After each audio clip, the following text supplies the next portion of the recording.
Hola, ¿cómo estás? Yo soy Eliane y esto es FM, el podcast, y me da muchísimo gusto que estés aquí esta semana acompañándome. Ya te saludo desde Sydney, Australia, y hoy es un episodio un poquito diferente porque hoy solamente te voy a hacer la introducción para presentarte esto que fue The Artist Talk con Carlos Barrios. Estuve presente en lo que fue la exhibición de Carlos Barrios en Art Atrium. Muchísimas gracias a Simon Chan, que es el director de la Galería de Arte y que nos dio la bienvenida y además nos trató muy bien.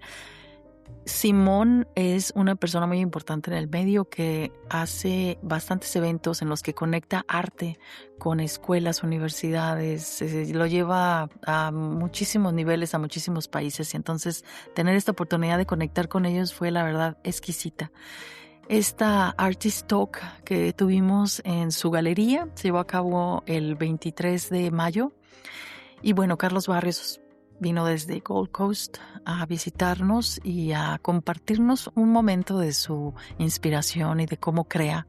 Y honestamente fue un agasajo escucharlo, además de que pues siempre me inspira mucho la forma que tienen los artistas de conectar con lo que están creando. Te da muchísimos insights sobre cómo ellos ven el mundo y me encanta esa magia. La forma en la que ven el mundo es la verdad muy interesante. Así que pues en este episodio te voy a presentar la conversación completa. Lo único es que la vas a encontrar en inglés porque obviamente esto se está llevando aquí en Australia. Si hablas inglés, perfecto, te quedas escuchándola. Pero si no hablas inglés y quieres saber qué estamos diciendo, pues te vas a YouTube, al canal FM, el podcast. Recuerda que me puedes encontrar siempre con el mismo nombre en todos lados, así que incluso si te pierdes, vete a fmelpodcast.com y ahí puedes volver a encontrar el link para todos los espacios que estoy creando. Y en YouTube me hice la tarea de hacerte unos captions en español para que puedas leer lo que estaba contándonos Carlos en lo que es la relación que tiene con el arte, la relación que tiene con esas imágenes y cómo lo expresa a través de la pintura y también de la escultura, porque hijo de padre arqueólogo ha desarrollado ese talento, ¿no? De podernos inspirar a través de lo que hace con las cosas, ¿no? Entonces, la conversación, como te digo, va a estar en inglés, pero puedes ir a YouTube y escucharla completamente con captions. Y te agradezco muchísimo que me dejes tus comentarios, que me apoyes, que le des like, que lo compartas.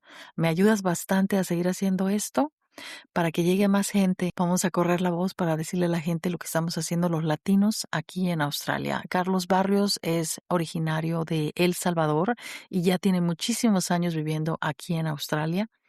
Entonces, esa carrera que ya hemos hecho un episodio con él, esa carrera en la que ha desde altos y bajos, conectando aquí y allá, lo ha llevado a tener una comunidad muy grande de artistas. Es una persona muy bien colocada en el medio y muy bien conocida por muchísima gente aquí en Australia.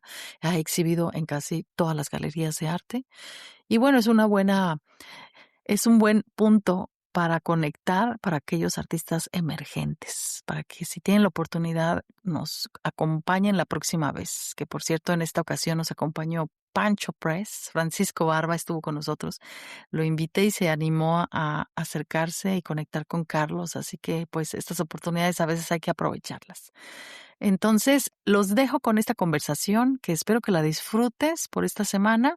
Y te recuerdo que estoy en todas las plataformas de podcast. También me puedes encontrar en fmelpodcast.com. Acércate, déjame tus mensajes y no te desconectes porque ya viene el Latin Film Festival. Creo que es el Spanish and Latin American Film Festival, que empieza en junio, en julio. Y que nos van a regalar boletos. Así que nos vamos a ir al cine también a ver piezas de obra de arte que nos traen desde toda Latinoamericana bastantes artistas más y que además es otra de las áreas que me fascina y me gusta y disfruto muchísimo. Me tocó ver la premier como parte de presentación de este festival que se llamó El Cautivo, en una película española. No, qué buena película, me encantó. Si no la has visto, te la recomiendo. Te dejo con esta conversación con Carlos Barrios y recuerda que aquí estamos en FM, el podcast. And so here we are, finally, we're representing him. So after 15 years. And so Carlos came from San Salvador, but he's been here since 1999. Is that correct? 1990. Oh my God. Yes, twice. FIFA World Cup. Yes, also World Cup. Yeah. And so to understand a little bit more about his art practice, we are very fortunate to have Eliane. Actually. So she's a podcaster and a journalist, and she's good friends of Carlos for a very long time. So I'd like to welcome both of them, and we're going to enjoy a very interesting talk. So yeah, thank you. Thank you, Simon. Thank you very much. Thank you so much. First of all, thank you so much for inviting me. And you came from, you are living in Gold Coast. You live in Gold Coast at the moment, and you just arrived today. So I hope it's a good sign of the rain outside, because normally it's abundant. So how are you today? Thank you, Eliane. Thank you, Simon. It's an honor to be here in your gallery. Thank you, everybody, family, friends, fellow artists, many artists in here. My respect to you guys. And to the universe for deliver us this rain that we needed so much. We've been having so much rain in the Gold Coast, and I'm glad some of it came with me. Yes. I need a bit of dry space over there. Yes. Sorry, what was the question? No. How are you? If you can Okay. tell us a little bit about this presentation today. Yes. My practice is kind of spontaneous mark making of ideas. I see it's very organic. I approach the paintings like they evolve by themselves. It's like an observation of emotions sometimes, visualization of places that perhaps they are only in the imagination of, they could be also doorways to spiritual places. I hope they are good ones. I don't have any intentions to deliver any or to open doors to dark places that I have glimpsed them in my past too. I think these days they are more like a celebration of space, of people, of animals, even sometimes of beauty. I think sometimes I don't have control. My brain doesn't try to control or rationalize. So sometimes some strange things can come, and I just let them be. If I think they can be too much of a bad influence, I get rid of them and transform them, like a bit of the alchemy with color, like when you're cooking and covering and start again, scratching, keep one line. And yes, I think it's for me this is a very healing practice. It keeps me entertained. These paintings, because they are no plan, they keep me curious. I just wonder what is going to come. What does that mean? Is that I'm going crazy, or I can see something that is happening? Sometimes this word they have became prophetic of things. I remember when I met Annika, I made a portrait of her. Annika is my wife. She's a very talented architect and an artist, wonderful human being. She's my rock, my muse. When I met her, I made a portrait, and in that portrait, actually, our two kids came into that portrait, and it's only later on when they have arrived and realize, wow, look, our kids. What I did, I make her figure, doing some chakra meditation, and I put all these angels around, like a big circle, and where her hands were the faces of the two angels. Under her hands, they were the faces of our current kids. and eventually I understood that they were all the possibilities that she had to deliver babies in this world, and because she has chosen to be with me, that was like the line of her and me together was these two kids. So sometimes the art can deliver some glimpses of the future or the past. Anyway. That's actually something that you mentioned before in an interview that I did with you, that you actually let the things just coming to you, and then from that you start creating. But this is something that I guess me as everyone, we want to know, how do you connect with that inspiration? Like, is there any special ritual or thing that you do before starting to create it? Oh yeah, cup of coffee. Play with the dogs. I see, like we wake up very early with over there. We've been in the country, so we wake up with the light, and the animals are jumping, the cats are scratching the door, the chickens want to get out, and the dog. So always make a cup of coffee, play with the dogs, and sometimes if it's been some good game, watch a bit of the football highlights, and then it's ready. It's time to go into the studio and whatever, like you can put around it, many spaces in there, paper with ink, paper with acrylics, linen with the walls, clay, rocks, and you just have to go around and start to make something. I think the more simple thing sometimes is just to pick up the sumi, the brush, and just throw some ink, just start the day and get loose. And from there, you just, I don't know, just dwell around. Yeah. Not too much to think. Just put sometimes some mozza. I love mozza. Sometimes some Latin music and just go with the day. Feel the curiosity. I think the inspiration is everywhere, and I just want to, yeah, I just want to be doing something. I suppose no ritual other than just do it. Yeah. And do you keep by yourself, like somehow you keep that energy, like, because is there a special moment when you started creating, like you decided on Saturdays I'm gonna start painting, or you do it at sometimes during the month, or is this any special practice that you do before this? No, No? every day. Hola. Alcohol. Hola, hola, hola, hola, uno, dos, tres. Hola, ¿cómo están? Yeah. I got some, the old Tibetan balls outside the studio. Ah. And every time I pass in front of them, I go ding, ding, ding, because they are Tibetan bells and they sound very nice. Uh-huh. Yeah, I like them. So you have a magical connection, right, with things Yeah, around you? I think we are surrounded by magic. I think just to be alive is the magic connection to. And yes, it got with the ups and downs too, like because we live in a sort of roller coaster of emotion. We are getting fed all the political scene. We are being cell wars and thing. And I grew up in a country with civil war. However, my art never was interested in the politics. I'm more interested in the channeling of things that awake my curiosity.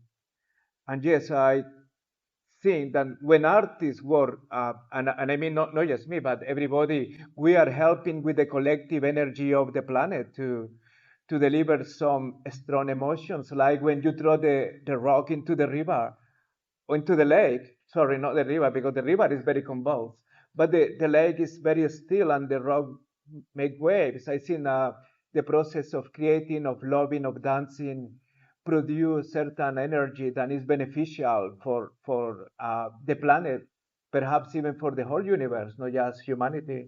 So, Yeah. And in that aspect, talking about the culture, and because you're coming from Salvador, so how strong is your connection with your roots, representing this on your art? uh, good. They come and go. I'm a people like me, we are a bit of mongrels. We got European blood going few hundred years. We've been mixed with the Native American Indians of our areas, and then I, I see myself more as a planetarian, terricola, than a Salvadorian. Also, some of my relatives they were from another country, so I spent a lot of times in El Salvador and then in the neighbor country. And my cousin, they used to tease me, oh, you are from there. And the others, no, you are from there. I said, well, I belong to both places and to no one. Belong to the planet Earth. So like I think the transition to come to Australia was based in that situation. And yes, you adopt elements of beauty from the different cultures. Like I love the art of the Mayans, the Olmecs, and then I come to Australia. I very much like the ancient art of the Aboriginal, the rock painting, and then I discovered some of the Australian artists too, my contemporaries, and some of them are in here. And I discovered the work of people that have been a great influence in my work, like the late John Olson or the great Ian Fergueda, people that they were trying to explore. Like in the case of the maestro, the late John Olson, I was very lucky to be his assistant for 8 years. So we spent a lot of time working in the studio together, his studio in the Southern Highlands. I was helping to produce large pieces and small pieces. And I could feel sometimes when we were working that a vortex will form above us.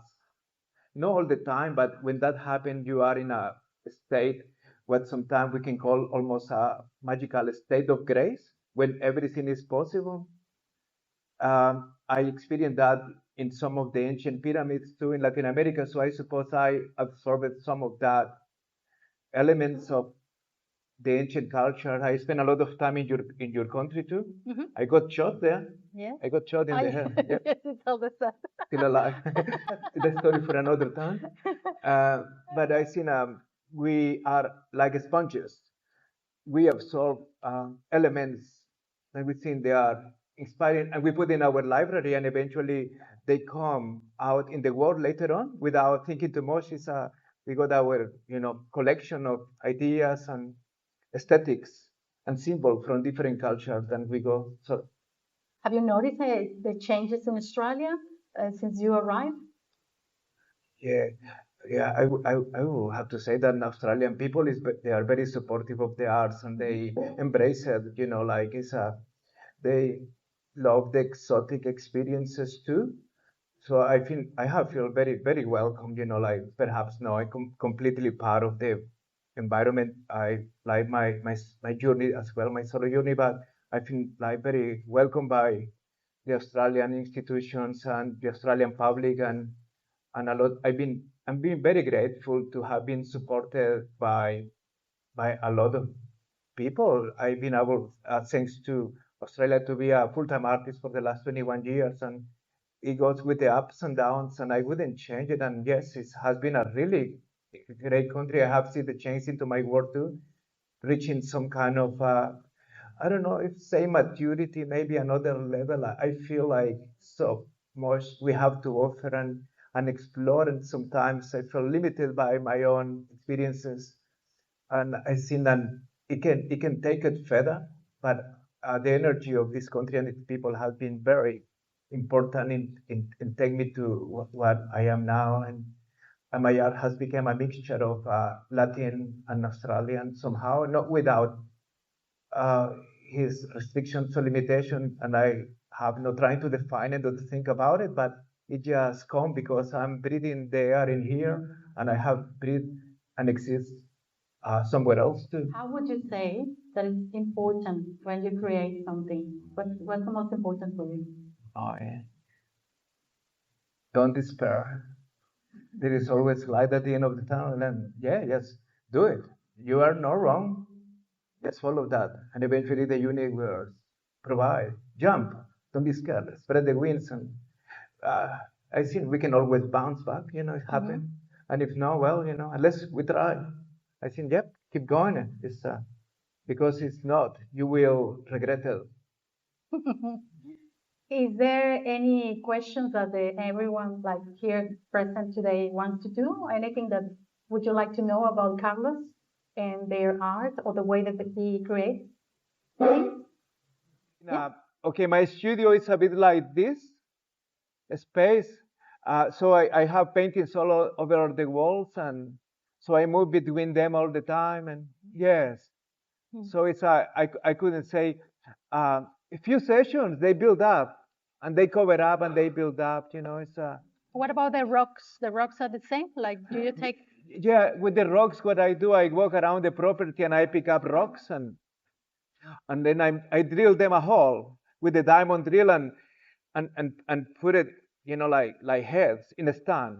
So I walk around and I let them be, and eventually they start to look like dogs or like people, and then you go and grab the tools and start to put that eye or that snout or the nose. And yeah, it's all very organic. I try to approach the rocks and the ceramics like the same way than the paintings, for them to start to, not to plan them, not to sketch, just for them to develop, to show them to me. Yeah, they show them to me, and then my work is just to see if I can give them that personality that I observe on them.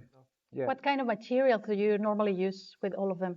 For them, all charcoals, acrylics, oils, house paint, anything that is around the studio. I collect materials from art supplies and from the hardware shops.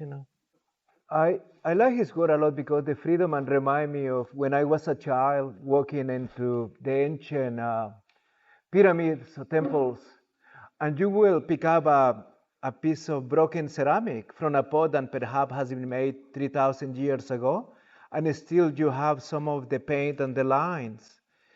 And it's like you pick up a Fergueda painting because the colors and the edge and and became some semi-figurative abstraction, because you start to see things in the art that perhaps was not the potter intention was to paint, but because it's broken and weathered by the time, you can have your own history expressed, or perhaps or the material is communicating with you. I remember when I was around 5 years old, and I went to my dad to some ancient place and was all broken in pieces, and I picked up a rock that have some carvings, and this I keep for around 2 years. I don't know what happened to that rocks, but I used to observe that rock with a lot of intensity for a kid, many times a day. And sometimes I could feel like the carvings, they were moving in a different way and changing into lines. I experienced that when I went to places in Mexico, like Chichen Itza or Xmal, and I spent some time in the ancient Mayan temples, just observing the humidity and marks on the walls. The stucco has already fallen, and the original painting has gone, but there were marks of humidity. And then in one moment, it's like you start to have visions. They think what's like watching a movie screen. That shows the connection that he has with the art and the way that he... But it's something very interesting about paintings. I remember many years ago, around 25 years ago, I have a series of paintings, and a family have these paintings in the house. And then the children, they started to see figures coming out of the paintings, and they felt a bit scared. And I realized what's a big responsibility for the artist of what you're going to put into the paintings, because we don't know that connection, between the reality and what is out there. We are still learning about it. So it's I know that was some no power that we can tap into, use it for good or bad, and and it can affect people with sensitivities. So now you only put nice people in your painting? Oh, they put themselves. The thing is, I get surprised because some of them perhaps they're not nice, but then you have to put them a sword on the throat or something, also you have to, this concept of good and evil that is being given to us by religions, and sometimes they've been very strict about what they want us to believe as a moral code for our society. I don't believe that is the right one. I think, you have to approach the universe as a whole scene, and I'm trying to learn. I think the painting, what it's giving me is a curiosity to learn, because like I say, I don't have any idea what is going to come sometime, but I work with that. It's what is very entertaining every day in the studio. Have visitations. Is there any other question? Yes? I only have one question, Carlos. Is it possible to say what comes first? Does the act of painting sort of generate the idea, or do you have something that you're working towards before you actually start working? So I'm thinking about the one behind you now. Is it the case that you need to start painting? Yes. To start developing? The mark making. It's funny, my old artist friend, they used to say, it's the Jackson Pollock moment when you just go nuts with colors and brushes, and then you sit back and you see what it's telling you. And then the painting start to talk to you and show, oh, look, it's a figure there, a dog, a mother and child. But the act of painting, because I suppose 2 meters by 2 meters wide surface can be a bit daunting, and the best way to approach it is not to conquering, but or taking charge. It's just connecting. Sometimes just touching it and connecting what is in here, what is this mean to happen in here, and when putting the marks, sometimes fast marks, abrupt marks, then things start to happen. So it's yes, it's a very love-hate relationship, perhaps sometimes, because you are attacking sometimes, quite aggressively, and then sometimes you are very softly playing. But in my case, the first act is the act of putting marks. And sometimes I will say that the energy of the word is already in that mark. And then all what I do after is to decorate that marks. But like in the other tradition, and your tradition or the Japanese tradition, the artists get the big brush and the ink, brings the energy and then delivers the mark. And here we go, Now we have a lot of the European tradition that you do the drawing and the marks and you cover them with colors and around. I think I move between the two traditions, the mark making and then to put certain elements later on. Is there any other question? No?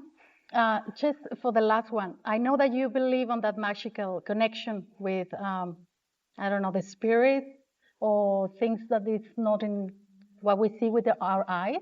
And as we are Latin Americans, we know that we believe more beyond death, that there's something, right? And we can see that you have in some of your painters, these like magical characters. I can see some inspiration. Do you have any kind of superstition that you actually don't like? Is there something that we don't know about you and you do? Yeah, actually, when I was young person, I was hunted by creatures, by visions. And they spooked me a little bit until one time when I was a teenager, I feel like I was taken into a situation, was in the middle of the Civil War, and I just could see all these, colors and images, and suddenly was almost sacred experience that I could see around 10 figures. I was like transported, and I see these 10 figures dressed in white, and it's like you have moved above something. And if I freak out a bit, and then I was sent back, and they say, "Want to be right?" I sent back. It's almost the time that I got shot in Mexico, when I was fighting some robbers, and they have guns, and they shot me in the head. I got them too, a stupid boy. And in that moment, I didn't lose consciousness, but I was in a magic pyramid on the top of a volcano, and in that moment the air became very, very thick, and I could see the grass spinning around and moving, and I could feel like something say to me, "Don't worry, it's going to be just a scratch." And it's all what it is, a scratch in here It is there. and in here. And there is something out there, and I don't have the understanding. I have glimpses, and they freaked me when I was young. Then my grandmother, then she was a very spiritual person. She tried to help me to block it because they wouldn't let me sleep at night. And then I suppose eventually it came through my painting. Maybe it was a big part of myself becoming an artist too. All these, things that I don't know if they exist, to be honest, or just the sign of a sickness, mental sickness. Hallucination? Yeah. No, I I don't think know. it's something that we can see very clearly on your paint. So thank you so much. If thank that's you. everything, thank you so much, Simon, for Thank this you. talk. I'd like you all to put your hand together for Carlos and Oh, Gino thank you. for fantastic. Thank you very much. Thank you. Thank you.